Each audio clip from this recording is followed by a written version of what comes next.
Yeah, let's do some introductions here. Great. I'm Ginny Schuster, and I would like to introduce everybody to SPrice. I met her through Erica Hicks, and I'm really excited to have you here today to talk about the different things you do. I know there are two things that you mentioned. One is your solar panels, and one is your homegrown vegetables. So I also read that you're originally from Georgia. Yeah. And you moved here to Colorado. So maybe you can give us a little background and then go into how you got into this business and what you're doing with it, and explain to people of the Longmont community a little information about you so that they can connect with you. Thank you, Jenny. I appreciate the warm welcome, and good morning, Longmont. So happy to be here. So yeah, I'm SPrice, and my daughter and I and our four friends moved here spring of 2019 from Midtown Atlanta. So we were happy to exchange 6 million neighbors for 90,000. So yay. So that's been really nice to just slow down the pace of life and really enjoy things in a different perspective. I have family close by. My brother lives a mile that way with his wife and 3 kids, and my mom lives 10 minutes in Niwot. So we have that connection here to the community, and glad that they were already settled here and made our transition smooth and easy. So also glad to have a home and be settled before COVID hit this year. So yeah, definitely. Yeah. So yeah, during that, so the background is like, I've done 15 years of orthopedic device sales in Atlanta. And while I loved it, it was just time for something new. I love doing sales. I love offering people an opportunity to learn and figure out if what I have to offer works for them or not. So really, I take kind of a fresh approach to selling. I think that the more people can kind of orient around educating others and offering them a new way to buy whatever they're buying is really kind of the ticket to being successful, and also having satisfied customers. Because I think it's unfortunate that salespeople can, not always, but can organize around the immediate sale, closing the sale. And I think it's much more powerful and much more thoughtful to organize around, once the transaction's fully complete, making sure that that customer is satisfied, so that you have someone who is an advocate for you, an ally for you, and they have seen you go to bat for them and, work on their behalf. So I think it's really important to focus on and word of mouth and connections. So it's all about who you know and connecting with more and more people, getting that word around. You're right. Yeah, exactly. And that's so when Erica introduced me to you, I was so grateful, because I'm new to Longmont. I don't know very many people. So I mean, I've plugged in a little bit to the family network, but beyond that, it's been a little tough to meet new people. So especially this year, right? Right. When everybody's in home. Absolutely, yeah. So so I think that kind of, I think people, when they hear the word salesperson, they're like, oh, I don't want to experience that used car thing. Oh my gosh. But I think it's also really important to kind of figure out if the person you're talking to is really connected to what you need, or if they're just trying to close a sale. And I think that's a way to delineate who you might want to do business with. So when now, which are you referring to? Are you referring to, as we talk, is this about your solar panels? And I'm not sure that it's solar panels. Or are you talking about the vegetables and all that you grow? So let's take one thing at a time. Yes, thank you. So yeah, primarily when I moved here and kind of got settled, I wanted to do sales, but my passion is not healthcare. That's not where my heart lies. My heart lies with the earth and the environment, and how can I make an impact and be a leader in a new way, right? So for me, it was like taking the skill set that I had and then transferring that to a new product, which happens to be solar systems. And so I am a rep for First Solar Team. We do both residential and commercial. And, you know, the Harvest Today piece, which is the grow walls, the indoor grow walls, I think we're going to do another, you know, conversation on that. We're kind of starting up and getting kind of the product launch figured out. So we're kind of in the midst of inventing all of that. But it is Harvest Today, and that's harvesttoday.us. If you're interested in checking us out.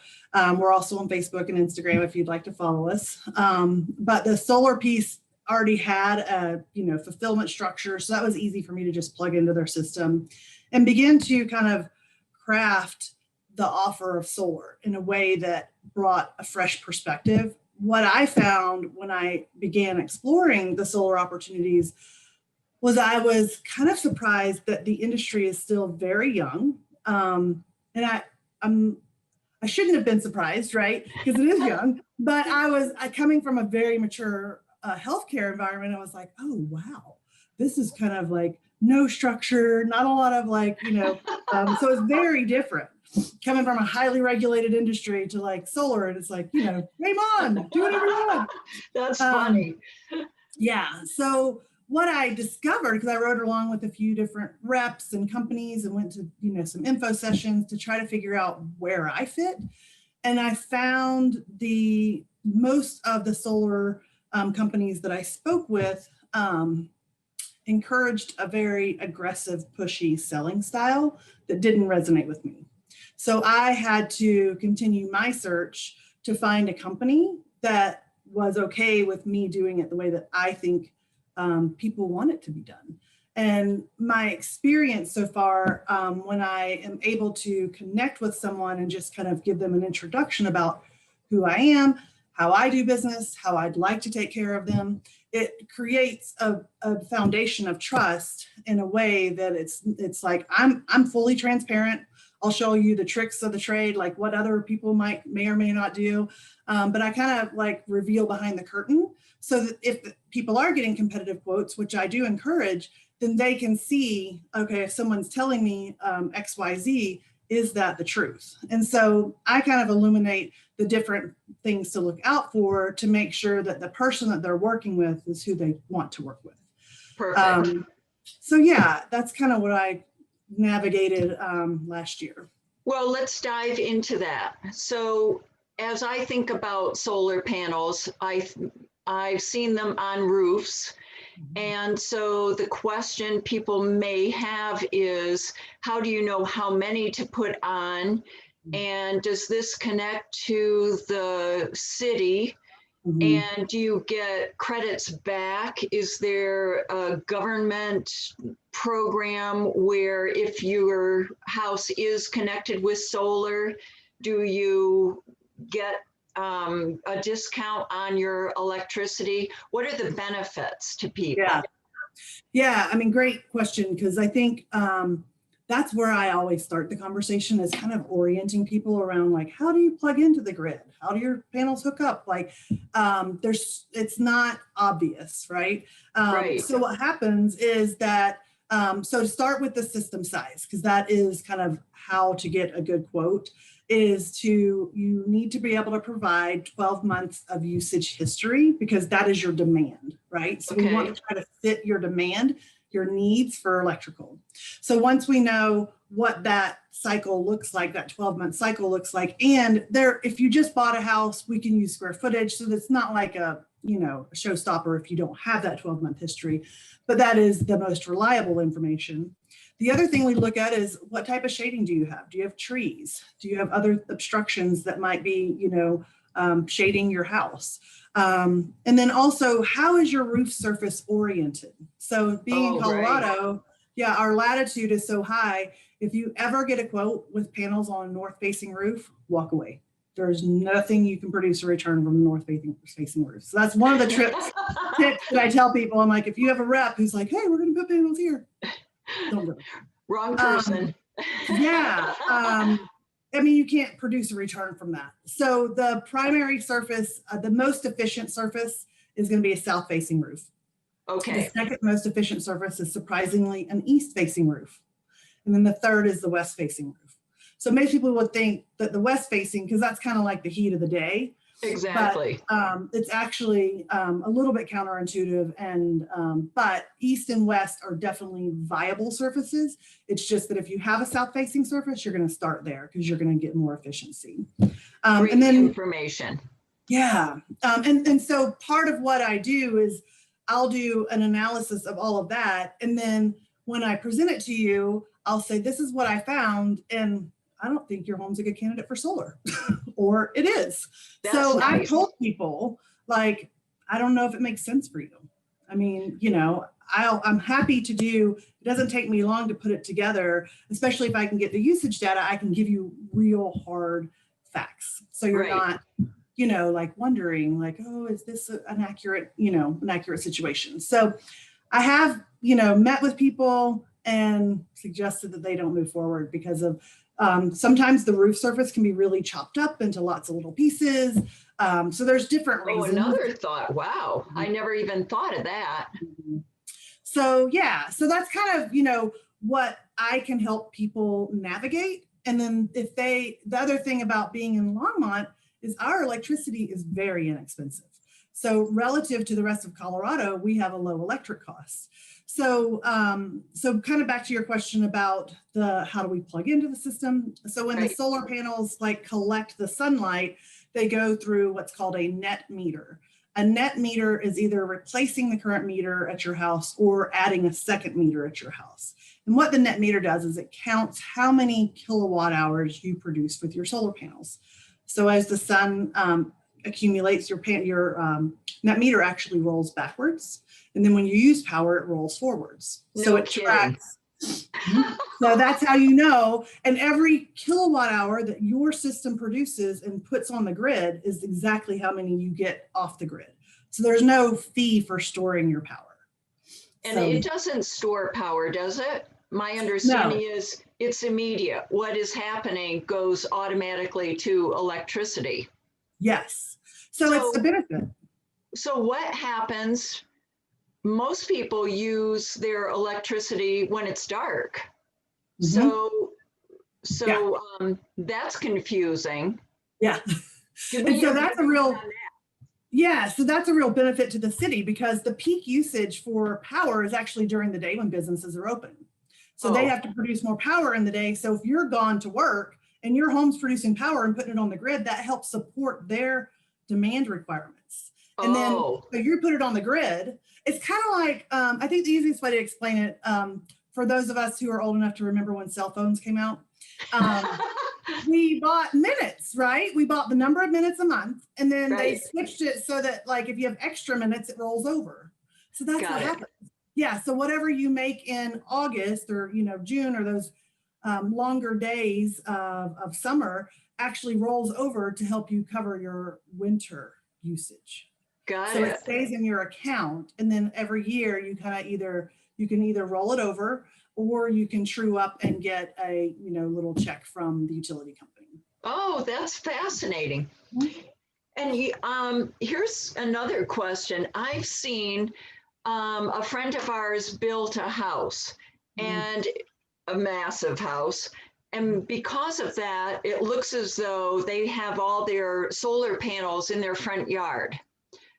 Is there a requirement by the city that if you have a certain size house that you have to have solar panels and a certain quantity of solar panels?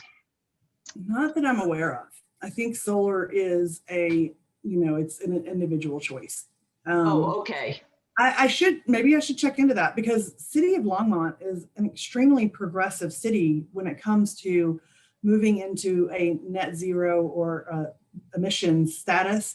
They actually have very high goals by 2030 to be fully hydroelectric, wind, and solar. And that's very progressive compared to the rest of the country. And prior to COVID, I don't know if they ended up doing it. I know that they were looking at having a conference here where other cities came to Longmont to see what we were doing. I love it. they may have some requirement there that I'm not aware of. So I'll have to reach out to my city people and see, yeah. There you go. That's a good question. Yeah. Well, I will put in a plug for the Longmont Chamber of Commerce. Mhm. They are a great place for getting to know an awful lot of the people in Longmont. Okay. Great. And I'll check that out. if you need introductions, I would be more than happy to take you over there and introduce you to Scott Cook and the various membership drive people, all that. Great. Great. Yeah. Thank you. Yeah, that sounds like a very good idea. And they are also very active in this sort of thing with the city council as well as the state. So Great. that would be an excellent avenue for you to reach other people, get to know business owners, and connect with people that way. Yeah. So yeah, thank you. I'll do that. Sure. Yeah. That would be fun. Yeah, that would be. And part of your question too was about like some of the incentives. So I want to kind of make sure I circle back to that. Good. Thank you. Yes. And so interestingly, the federal tax credit is let's see, everyone qualifies for it. And currently it's a 22% federal tax credit, which means that if you put a system on your house in 2021, you get 22% back on your taxes. So that means you need to have taxable income. Okay. Got it. And I can help you assess that on a one-on-one basis as far as like if you're on Social Security, it's not taxable income. Okay. So you have to have taxable income because it's really how much taxes do you have due and then a reduction from that. So if you're paying in payroll tax, you could get a big refund. Or if you're more of a contractor and you don't, you kind of like don't pay in, you have a lower tax bill. So the other thing is, and I'm waiting to hear confirmation on this, but with the new bills that were passed with the COVID relief and all that that's going on in DC right now, we are hearing that the solar tax credit from 2020, which was 26%, is going to be extended through 2021 and 2022. Good information. I haven't confirmed that. So I'm still kind of quoting the 22%, but it could be as much as 26%. Nice. And as far as state and city, there's really not anything the state is doing right now. Colorado Springs and Fort Collins are offering rebates, but no other municipalities in Colorado. But hopefully that gives you a little bit more kind of piece of information that will help justify it. Are you finding that there's a certain age group that seems more interested in the solar panels than another? Not really. It's kind of across the board. I have young couples who, are looking at it, and then retired couples or individuals. It doesn't have to be a couple, of course. The reason why I ask is because you mentioned about Social Security. So if people are on Social Security, does that mean that they're not as interested in putting out money because they can't get the tax benefit? Yeah, so that's something I bring up when I know someone's retired. And a lot of people kind of have a side job, or they do some contract work, or they have like money they take out of an IRA or something that they have to pay taxes on. So there's different ways to make money that aren't the traditional like payroll ways. Got it. So maybe therefore, do you work with accountants who keep up with all that current information on taxes and changes, or does that information come directly to you so that you know how to inform your clients? Yeah, so I don't have like, there's not someone on our team that's like a CPA. But we do, have to make sure that we know what's current and accurate. And the other part that I think is interesting is that if you need a new roof, if you need any tree trimming or any electrical upgrades in order to accommodate solar, all that can be combined into one project. We can finance that, and you get 22% off the entire bid. Wow. So that's a big deal because, moving here into Longmont, my house has never been re-roofed and it's not leaking yet. But I'm like, okay, I've got to get my roof. Yeah. And so I definitely, I have a roofing friend. So I'm like, hey, can you come crawl around my roof sometime? We had that big windstorm last week. So I was like, maybe I can get it covered by Yeah. insurance, right? So, but I'll have a deductible. So I'll get 22% off my deductible. There So, you go. all of that really matters. The other thing I wanted to offer is that I think what COVID did for me, and I think a lot of people, is it created an opening for us to begin to examine how we are buying things because we're such consumers. Oh, And you're right. we have to really acknowledge that the way we purchase things makes a difference. And it might Yeah, not make like individually a difference, but collectively we can make a difference. And right. so one of the things that I think is really important for people to consider is that right now, when I'm buying my power from City of Longmont, it's Yeah, just an expense, right? And I'm right. writing that check every month and I'm giving them money and I'm getting nothing in return. I get no negotiation power, no say in where my power comes from or how green it is. I know you can pay the premium to get the green power, but I can't say, well, I want my hydroelectric power, I don't want coal power, so you don't have any choice. And it's not producing a return for you, right? It's Yeah. just if you have a $125 electric bill over 20 years without any increase in cost of that $125, just $125 times 12 months times 20 years, it's $30,000. So Wow. it's Wow. 30,000, and that's not increasing, that's not including the increase every year that we get that we don't even notice because it's not a lot, but over 20 years, it makes a difference. So at the end of 20 years, you can have that $30,000 that just went to your, electric company, Excel, City of Longmont, or whoever, or you could take that money and you can pay a solar loan payment. And you can say, in 20 years, I have my solar paid for. It's the same amount of money. And then I have an asset for my home. Then your home value increases 4%. Oh, The it system, does. I didn't think about that. yes. And so there's a couple things there too that you should know. One is that the state of Colorado does not allow increases in property tax.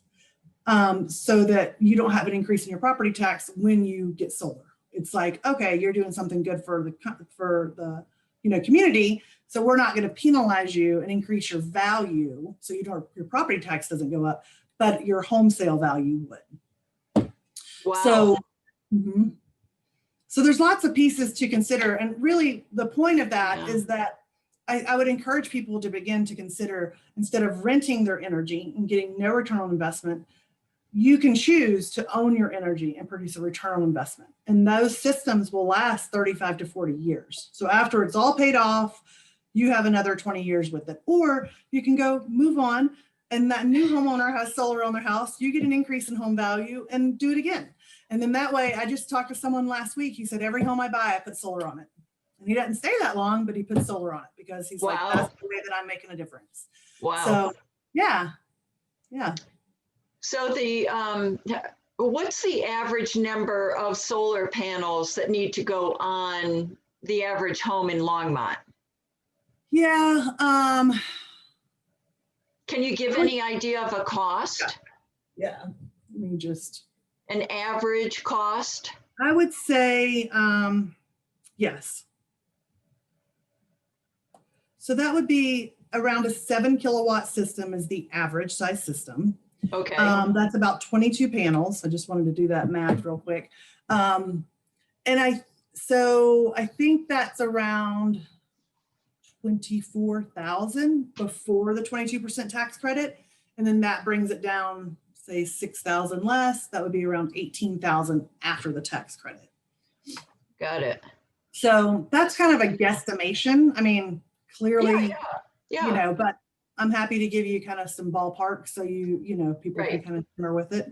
So probably the best time to do it is when you get into your new home, and then it's kind of included in the mortgage. Can it be done that way? Yeah, you could do a cash out mortgage where you take that money and you put it toward your solar system. I'm actually giving a gentleman a quote who's 60 days from closing. And he's like, we just want to know kind of what it would cost. And I'm like, okay. So, because I think they're thinking about getting that money as part of their mortgage and then putting the system on after they buy it. Makes great sense. Yeah. And we offer finance terms, but money is so cheap right now. I mean, I have a great refi broker. He's brilliant. He can help you kind of look at your whole situation and kind of, steer you in a couple different options. He has connections for HELOCs, which is a home equity line of credit. So if you have equity in your home, you can kind of have a line of credit that you can use for different home improvements or, for whatever you need it for. So there's a lot of options right now for people to kind of explore if this sounds like it would work for them. I mean, I agree with you to get solar sooner rather than later, especially, people sell their houses every 7 years. Yeah. So you get some benefit from that. Oh, they do. That is the average, isn't it? Every 7 years. Yeah.